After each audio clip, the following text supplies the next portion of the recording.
Si estás aquí en la Florida y tienes un accidente de tránsito, te resbalas o tienes una caída en un lugar público, mi recomendación es que la primera llamada que hagas sea al abogado Jared Spinger. Él va a tomar por ti las decisiones legales necesarias y además te va a asesorar en cuanto a los gastos médicos.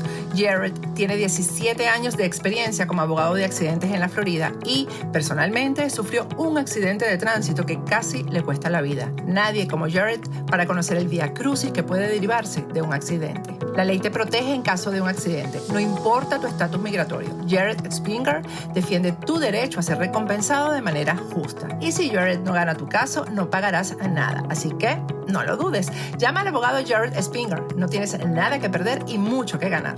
Llámalo ahora mismo al 1-833-LESIONADO. Te van a atender las 24 horas del día en inglés y en español. Llama a Jared incluso antes de comunicarte con tu compañía de seguro. Yo sé por qué te lo digo.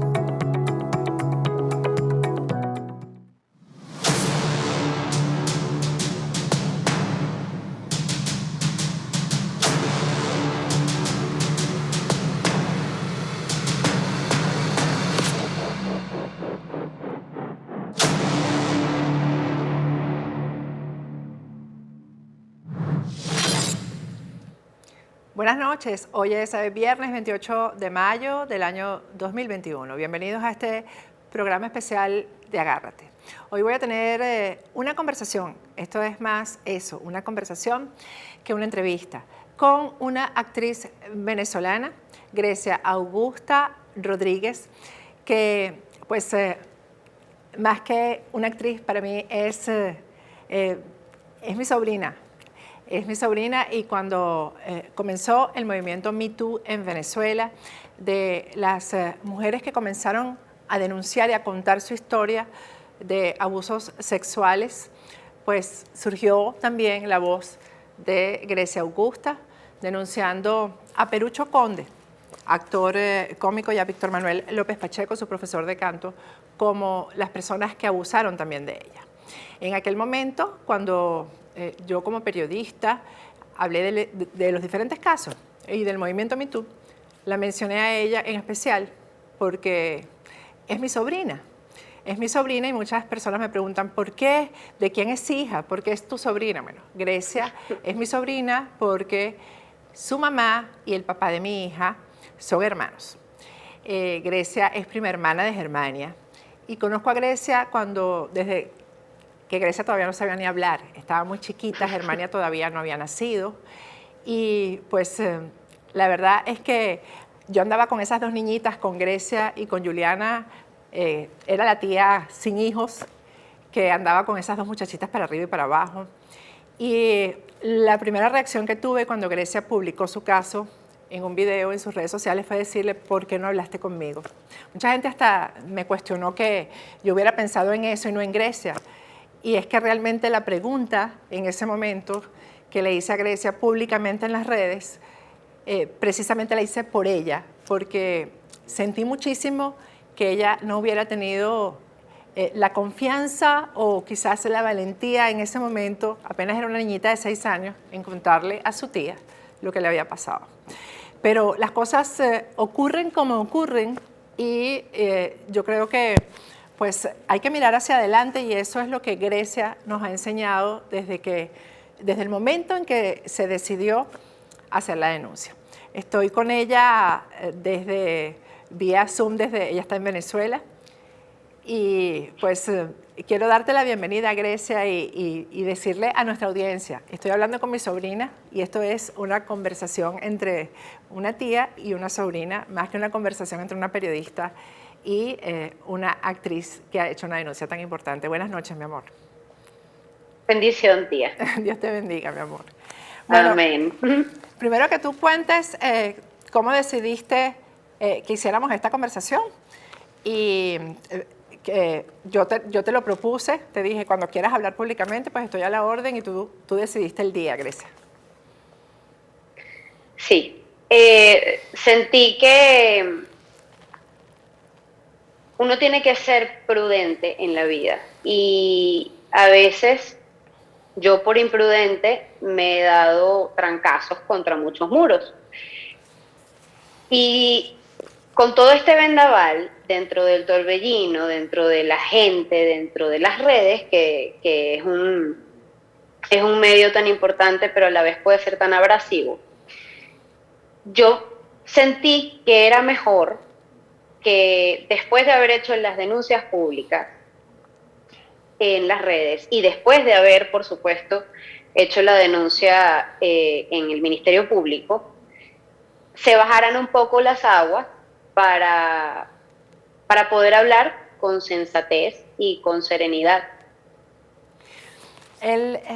Vamos a irnos al momento en que te pasaron estas cosas, Grecia, ¿no? Porque cuando yo te escuché contando enseguida, recordé, y tenemos algunas fotos para compartir de Grecia, recordé cuando iba a tus actos del colegio, que siempre eras la mejor, la que se aprendía las coreografías más rápido.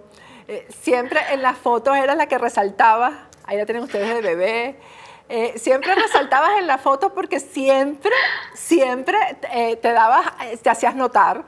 Siempre fuiste actriz desde chiquita, la verdad es que naciste con eso, tu papá y tu mamá, pues te lo han legado ambos, ¿no? Gustavo Rodríguez y Gabriela Rodríguez, que ambos son, ahí está con tu abuelita, mi gran amiga. Y tan bella. Yo quiero que tú expliques, por decirlo de alguna manera, porque una de las cosas que más me molestaron de las redes sociales fue la duda de, bueno, ¿y por qué lo vienes a contar ahora, no? Haciéndole esa pregunta a una niña de 6 años, porque cuando alguien denuncia que le ocurrió algo a los 6 años y lo cuenta muchos años después, entonces el cuestionamiento es a la niña de 6 años que no lo contó. ¿Por qué no lo contaste a los 6 años? Sí.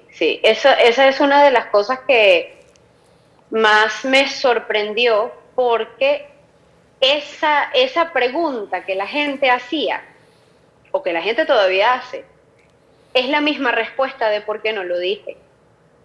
Y es porque si ahorita, que tengo esta edad, que ya soy una mujer, me lo cuestionan, ¿cómo no me lo iban a cuestionar a los 6 años? Tú pensaste que no te íbamos a creer, de alguna manera, ¿no? De hecho, yo sentí que, primero sentí mucho miedo.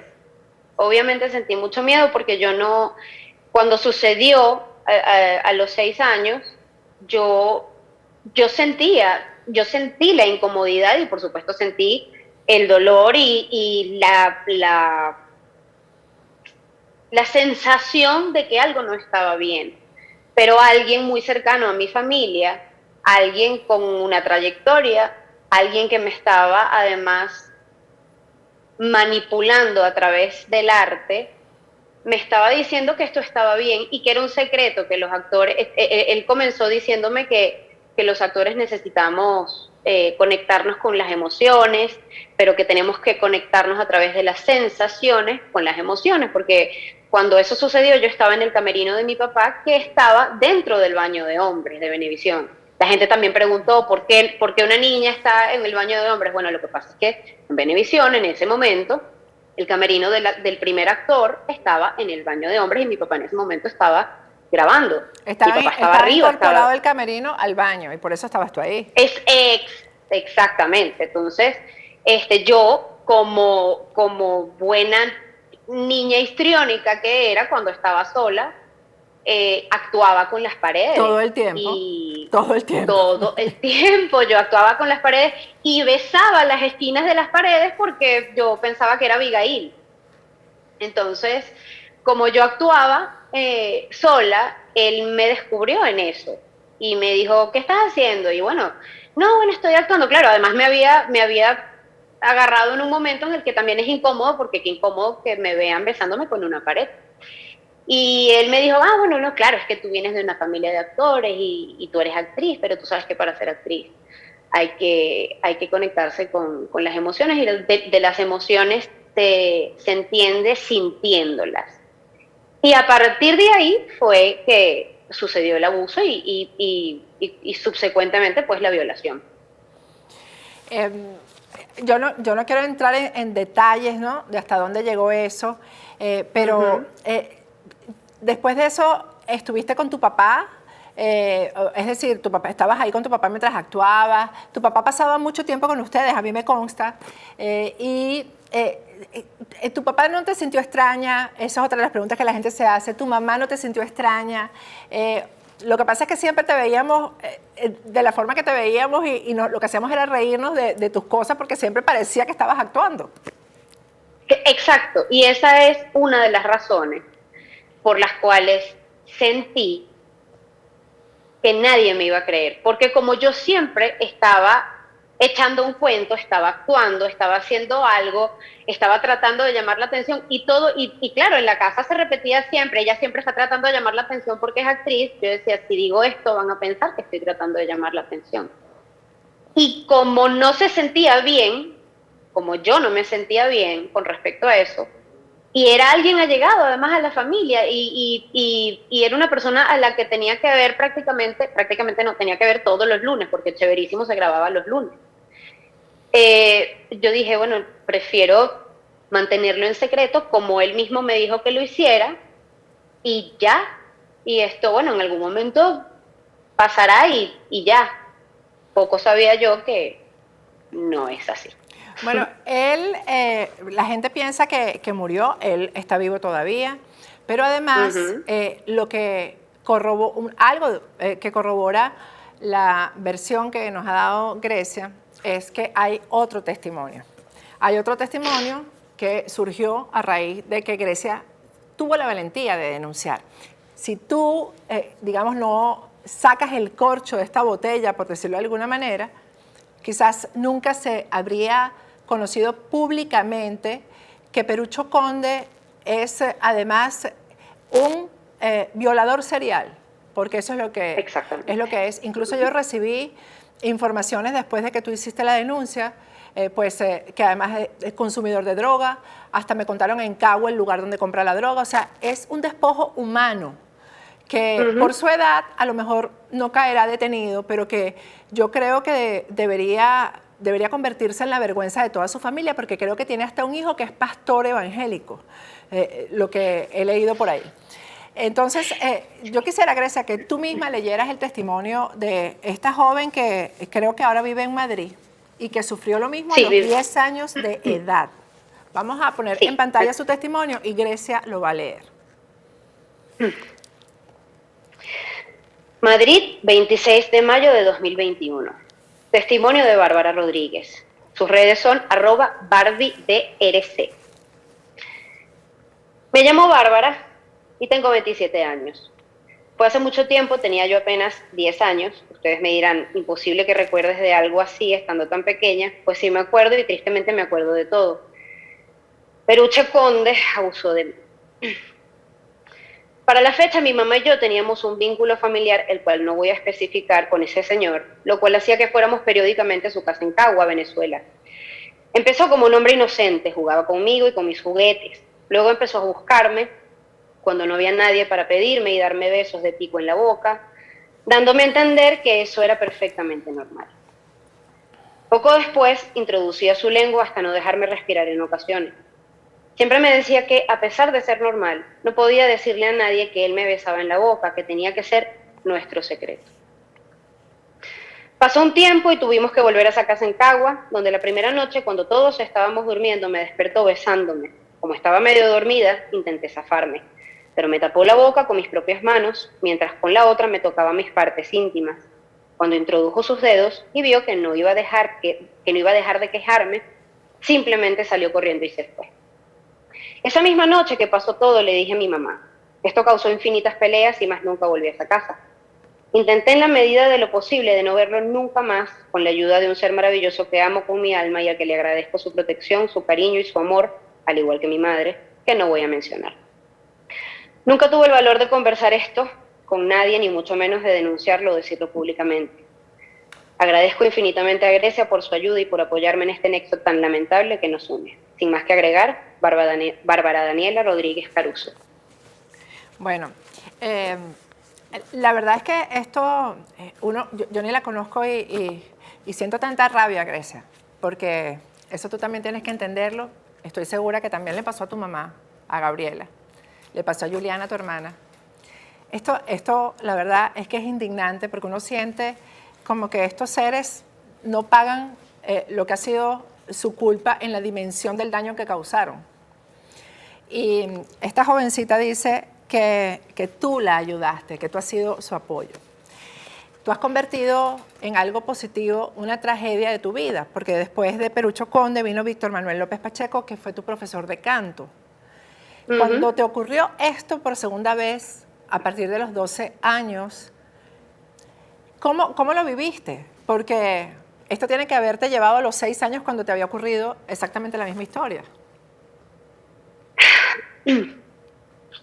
Después de haber sido violada por Perucho, evidentemente algo cambia en uno, y a los 6 años yo siempre fui brillante, siempre fui inquisitiva, siempre fui inteligente y curiosa, pero igualmente no tienes la madurez emocional ni psicológica como para, si no la tienes para pedir ayuda, mucho menos para digerir los procesos que están pasando dentro de ti. Y poco a poco yo me fui anulando y fui creyendo menos y menos y menos en mí. Yo admiro, venero, adoro a una cantante lírica que se llama María Callas. Yo tengo 3 grandes ídolos, son Mariah Carey, Barbra Streisand y María Callas. Y yo quería ser María Callas. Una vez que pasó todo esto con lo de Perucho, mi identidad se perdió, evidentemente, y no quería ser yo siempre quise ser otra persona, yo siempre quise ser alguien más.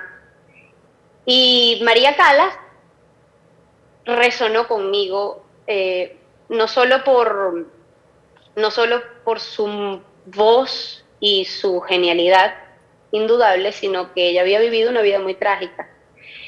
Y yo pensé, desde los 6 años, que para poder ser una gran artista y para poder ser reconocida y famosa y enorme y dejar un hito cultural en el mundo, había que sufrir, porque además también tenía como ejemplo Edith Piaf.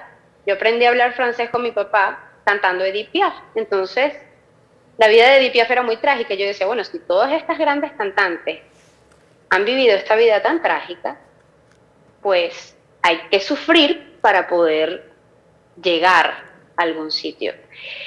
Cuando yo llego a las manos de Víctor López, yo le cuento, entre otras cosas, yo le cuento que yo había sido violada a los 6 años. Esto fue en la primera clase. Y él me dice que eso es lo mejor que me había podido pasar, porque para poder cantar, para poder cantar bien, según él, había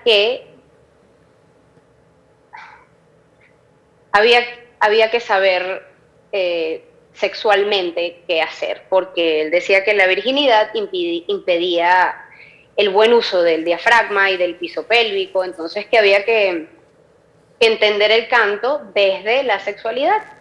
Y que como me había pasado eso, y como ya yo no era virgen, ya yo era una mujer, y como no había sido alumna de más nadie, esto hacía que fuera perfecto, porque nada más él iba a implementar su técnica en mí, me iba a hacer la gran diva, igual que a María Callas, la gran diva latinoamericana de la ópera. Incluso le dijo a mi papá, recuerdo perfectamente, entrando en el carro, y me dijo que no le contara lo de Perucho a nadie, porque nadie me iba a creer, que lo utilizara para entender que si esa experiencia me había pasado era porque yo estaba destinada a ser una cantante de ópera, y pudiendo sentir esas cosas porque ya no era virgen, pues iba a ser mucho más fácil enseñarme su técnica vocal.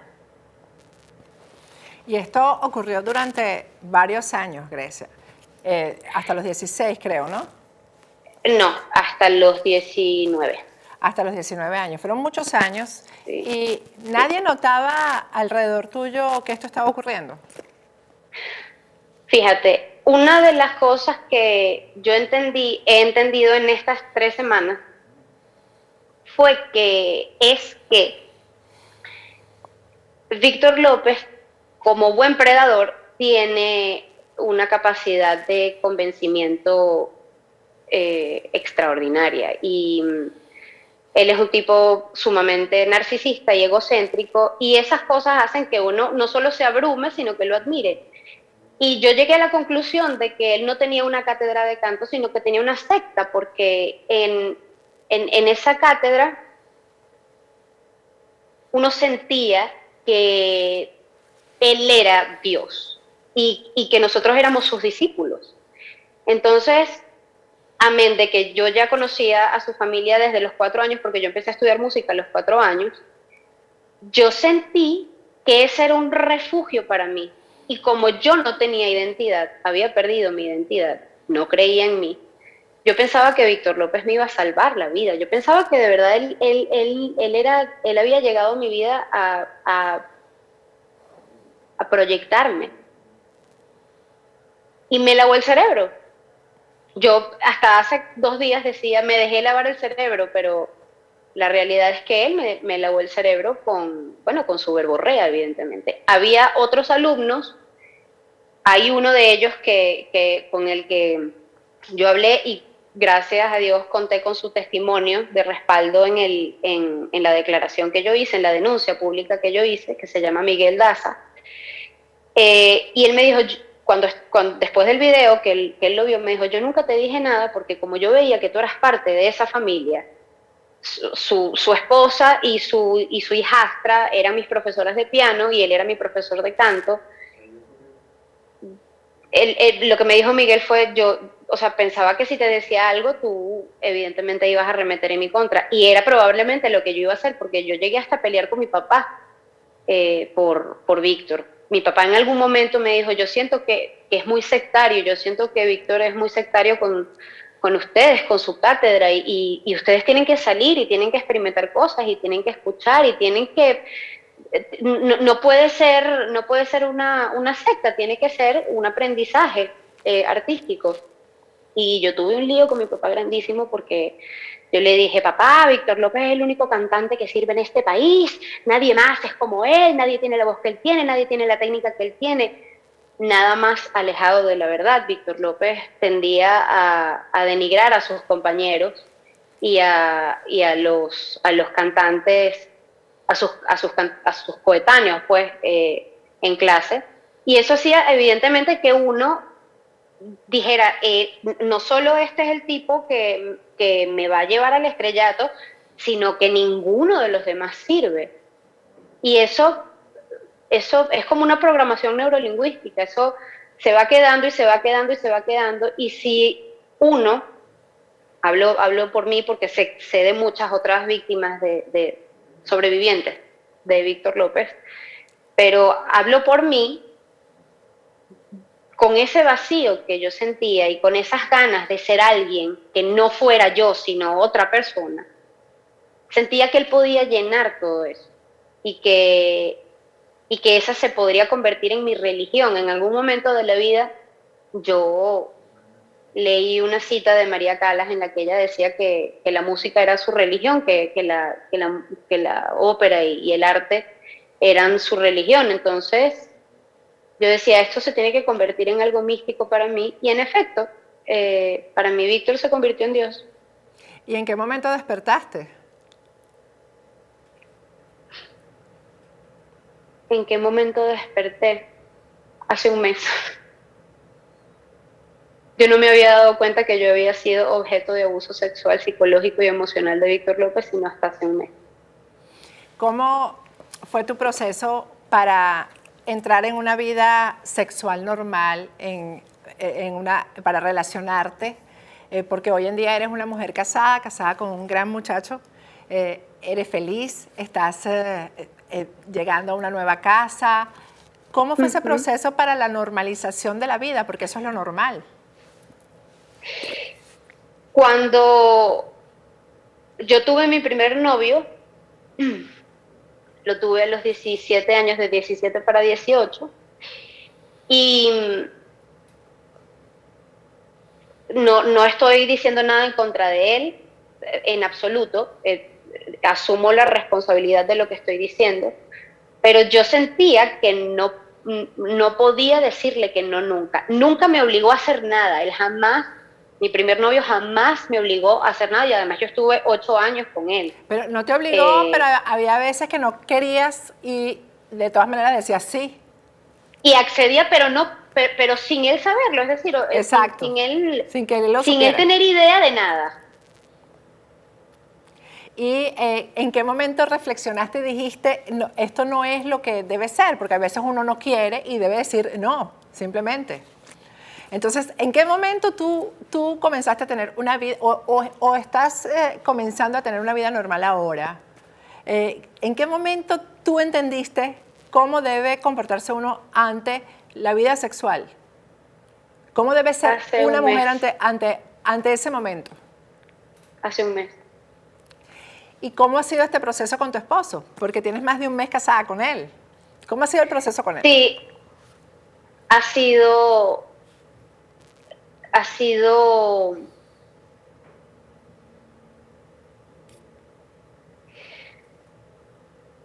comprensivo. Ha sido a él yo le conté que yo había sido abusada. No le había contado lo de Víctor López porque realmente no lo había concientizado, no me había caído la locha, pero sí le había contado lo de Perucho y siempre nuestra relación no solo ha sido consensuada, sino absolutamente maravillosa en todos los aspectos. Además que él es un hombre, yo soy bastante impetuosa y bastante intensa, y él es un hombre emocionalmente muy equilibrado, cosa que yo no poseo, quizás por eso soy actriz. Y él sabe cómo sortear las aguas y él sabe perfectamente cuando yo estoy bien y cuando no estoy bien o cuando estoy mal, y en efecto sabe cómo llevar la situación, siempre, siempre. ¿Qué pasó con tu mamá y tu hermana en el momento que se enteraron? Que se enteraron como nos enteramos el resto de los seres humanos a través del video que publicaste en las redes sociales. Fíjate, ese video yo lo publiqué un miércoles, no recuerdo bien la fecha. Sé que fue a finales de abril, pero fue un miércoles. Fue el miércoles porque el lunes salieron las primeras denuncias de las muchachas del grupo Esquena. Cuando yo escuché esas denuncias, yo me indigné muchísimo y me asqueé muchísimo, porque recordé lo de Perucho, no era lo mismo, pero decía, cónchale, ¿cómo es posible que estas cosas sucedan? Y recuerdo que yo estaba empezando hace 3 semanas, 4 semanas, yo estaba empezando una dinámica en un canal de YouTube que se llama La vida es una nota, en donde yo cuento una anécdota y canto una canción, porque siempre he tenido problemas con mi voz.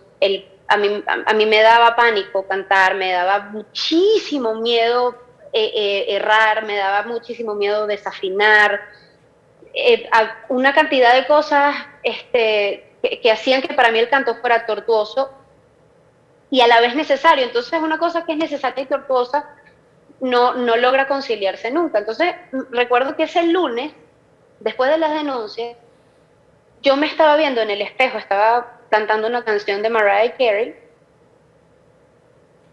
y empecé a recordar las cosas que pasaron con Víctor. Y en ese momento, viéndome al espejo, cantando la canción, dije, ya va, un momento. Yo fui abusada sexualmente por Víctor López. No me había dado cuenta. Claro, bueno, además tenía 12 años.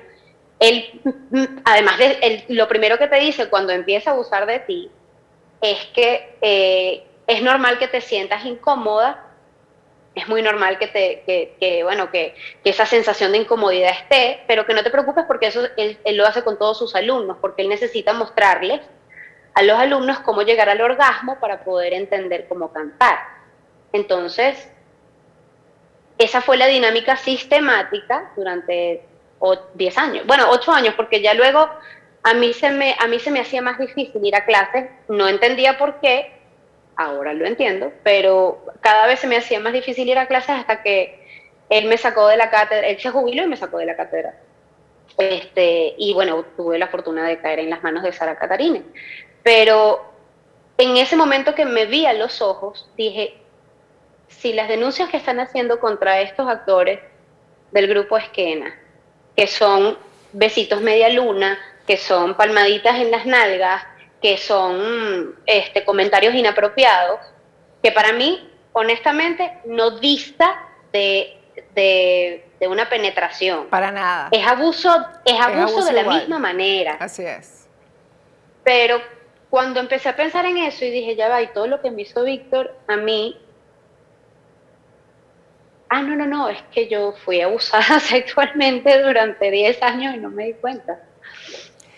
Fue así. Y ese proceso después de la denuncia, porque te preguntaba cómo reaccionaron tu mamá y tu hermana, porque yo no sé, yo no quiero ni imaginarme cómo hubiera reaccionado tu papá si estuviera vivo, ¿no?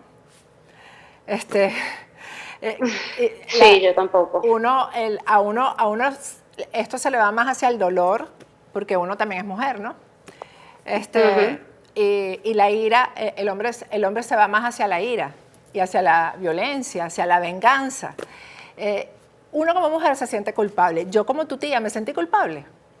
Culpable de no haberme dado cuenta, culpable de que pasaba tiempo contigo y no lo detecté. Y me imagino que lo mismo pasó con tu mamá y con tu hermana, y ese proceso también es necesario superarlo. A la primera que se lo dije fue a Juliana, es decir, a la primera que se lo dije fue a Juliana cuando el martes, después de ese lunes que me di cuenta de todo esto, yo le dije a Miguel Ángel, a mi esposo, le dije, yo siento que tengo que decir algo, pero no puedo decirlo, o sea, siento que ya están haciendo cosas, entonces yo mejor como que no me meto. Y Miguel Ángel me dijo, mira, si tú quieres hacerlo, yo te apoyo. Y si tú no quieres hacerlo, yo también te apoyo. Ahora, si no lo haces, probablemente haya más personas que hayan sido abusadas por ellos dos y que no lo han dicho nunca. Y además, diciéndolo,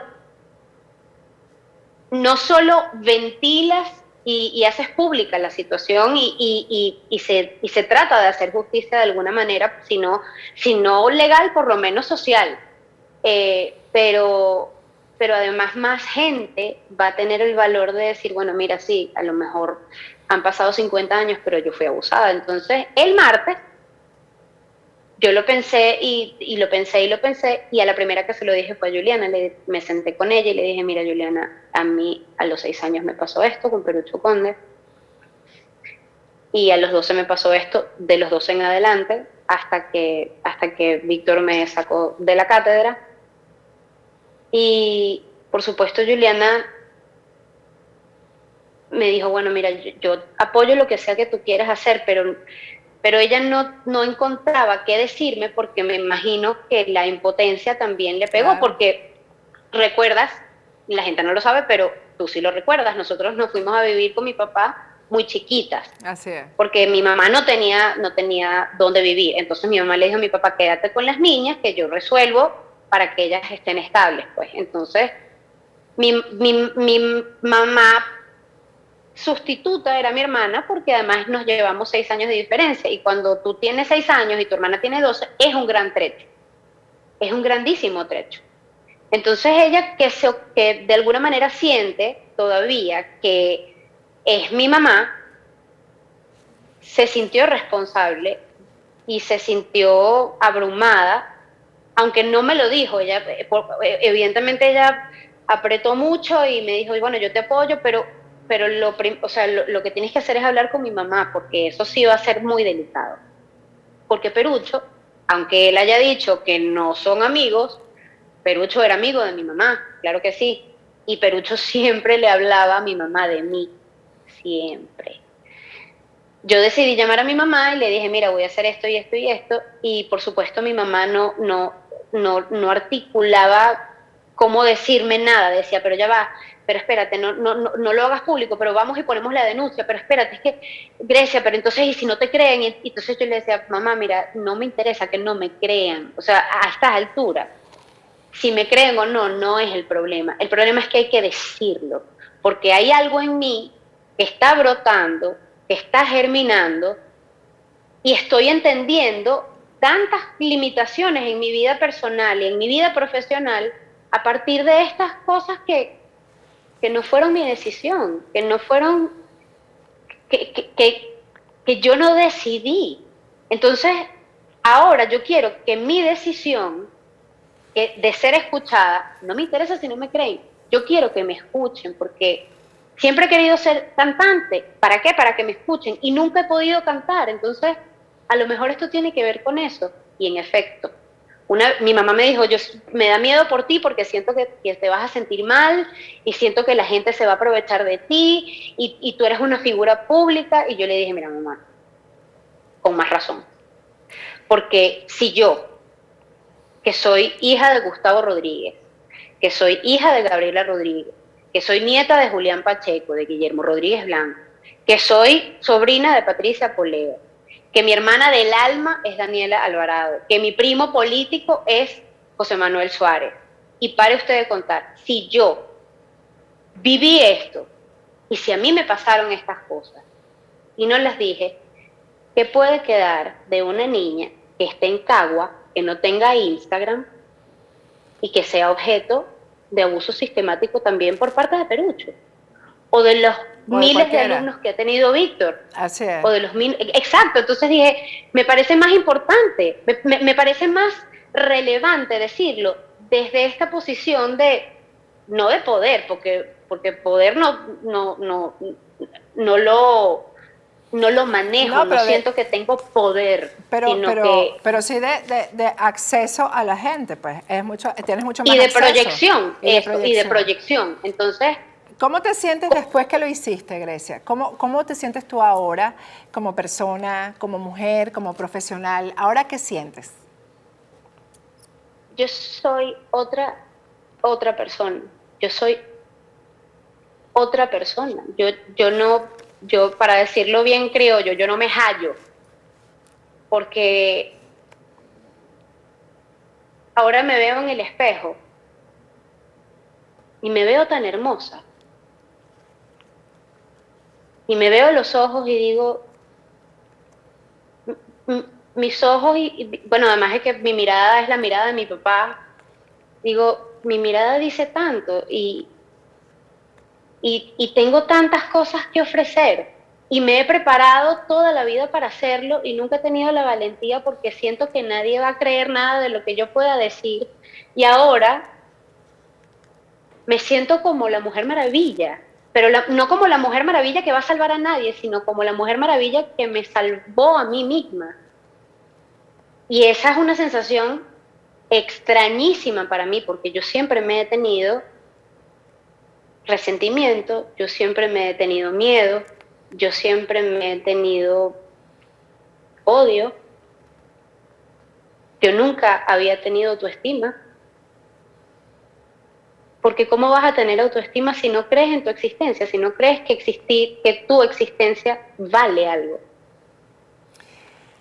Por eso es que yo digo que aunque ellos vayan presos, nunca pagan lo suficiente para el daño que hacen, el daño emocional, el daño estructural que hacen, ¿no? Tú has transformado algo terrible y muy doloroso en algo positivo, y yo creo que eso es lo que debería quedar de todo esto, Grecia, porque también hubo muchos mensajes hirientes en las redes sociales. ¿Qué fue lo que más te hirió, lo que más te afectó de las cosas que te dijeron en las redes sociales? Vamos a poner en pantalla algunos de los mensajes que fueron terribles.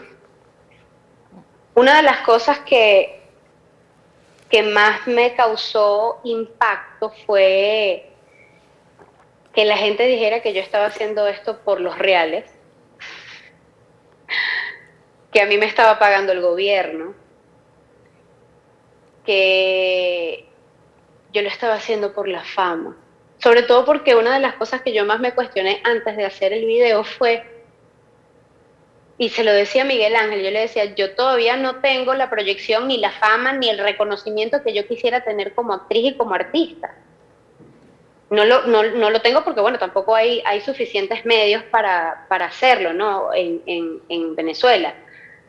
Pero ciertamente, si algo yo no quiero, es que la gente diga, ay, mira, la muchacha que abusaron, a la que violaron, que, ay, mira, ella actúa. ella canta, pero mira, esa es la muchacha que violaron. Ese era uno de los miedos que más me daba, porque decía, entonces ahora se va, una vez más, se superpone un evento traumático por encima de mi esencia artística y no quiero permitir eso. Pero luego pensándolo y repensándolo,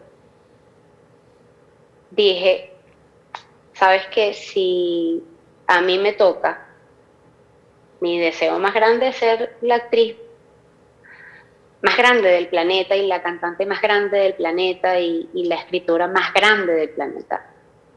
Pero si lo que me toca hacer en este mundo, en esta tierra y en esta vida es aportar un pequeñísimo grano de arena para que una niña de 7 años le diga no a alguien que la esté abusando y pegue gritos y llame a su mamá, pues entonces no me interesa la grandeza artística y prefiero que me sigan viendo como una muchacha violada y ya. No voy a dejar que eso me frene de contar algo que además está tan normalizado y es tan común que da dolor, da indignación, no da dolor, da indignación. Bueno, yo lo que les deseo a todos, sobre todo a los hombres que hicieron esos comentarios, es que a sus hijas no les pase lo que le ha pasado a todas estas muchachas que han denunciado. Eso es lo que les deseo, el bien, no el mal. Yo también, yo no le contesté, fue a 2, porque le contesté a 2 de las 2 muchachas, sobre todo porque eran mujeres, no solo por la falta de empatía, sino porque ahí con esos comentarios yo demostraba por qué me había quedado callada por 27 años.